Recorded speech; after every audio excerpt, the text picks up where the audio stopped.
Assalamualaikum warahmatullahi wabarakatuh. Perkenalkan, nama saya Hatmiati dan ini rekan saya Kamalia.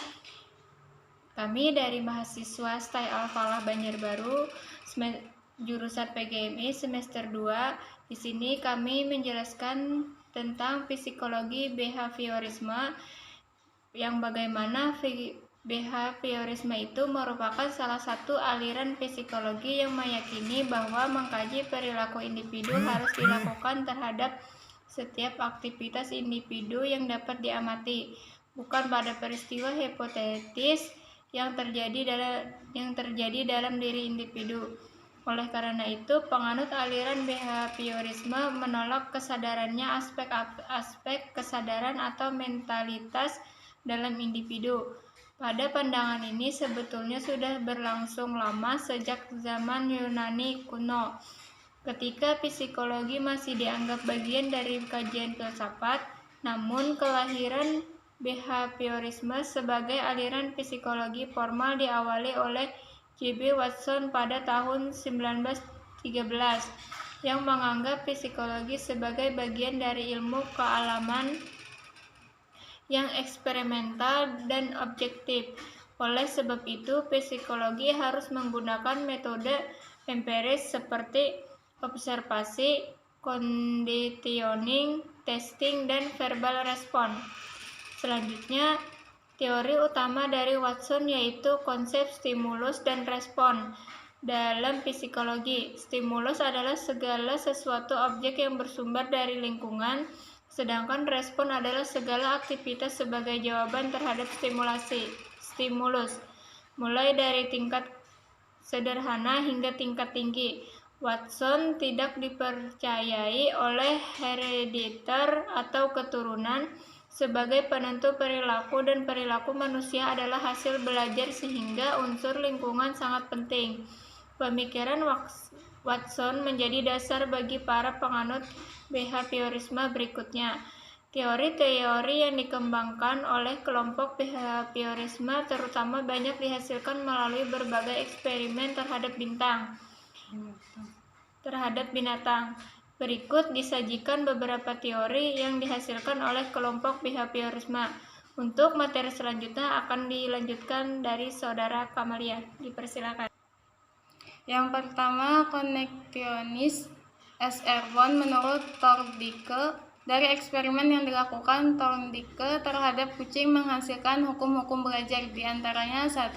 Law of Fish, artinya bahwa jika sebuah respon menghasilkan efek yang memuaskan, maka hubungan stimulus-respon akan semakin kuat.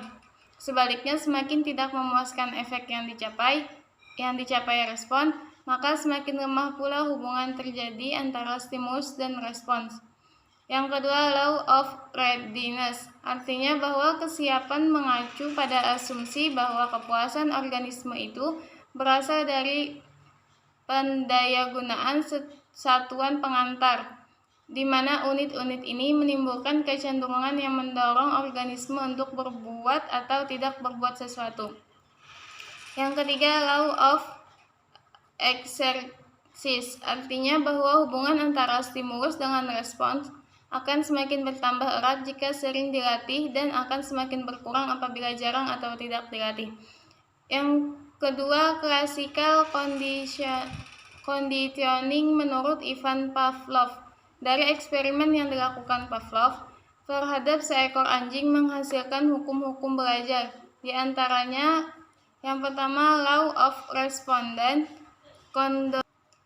conditioning, yaitu hukum pembiasan yang dituntut jika dua macam stimulus dihadirkan secara simultan, yang salah satunya berfungsi sebagai reinforcer, maka refleks dan stimulus lainnya akan meningkat.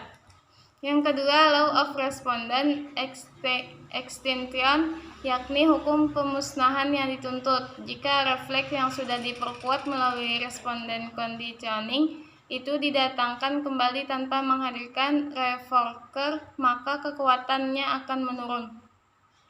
Yang ketiga, operation conditioning menurut B.F. Skinner, dari eksperimen yang dilakukan B.F. Skinner terhadap tikus dan selanjutnya terhadap burung merpati menghasilkan hukum belajar di antaranya. Yang pertama, law of operant conditioning, yaitu jika timbulnya perilaku diiringi dengan stimulus penguat, maka kekuatan perilaku tersebut akan meningkat. Yang kedua, law of operant extension, yaitu jika timbulnya perilaku operan telah diperkuat melalui proses conditioning itu tidak diiringi stimulus penguat, maka kekuatan perilaku tersebut akan menurun, bahkan musnah. Yang keempat, social learning menurut Albert Bandura. Teori belajar sosial atau disebut juga teori observational learning adalah sebuah teori belajar yang relatif masih baru dibandingkan dengan teori-teori belajar lainnya.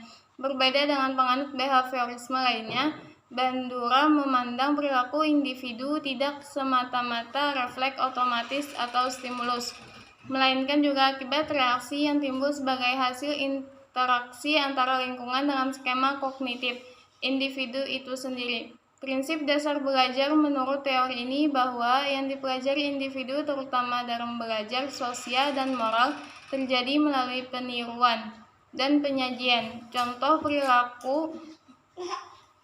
Contohnya perilaku modeling. Teori ini juga masih memandang pentingnya conditioning melalui pemberian reward dan punishment. Seorang individu akan berpikir dan memutuskan perilaku sosial mana yang perlu dilakukan. Mungkin itu saja yang dapat kami sampaikan. Salah hilap mohon maaf. Terima kasih. Wassalamualaikum warahmatullahi wabarakatuh.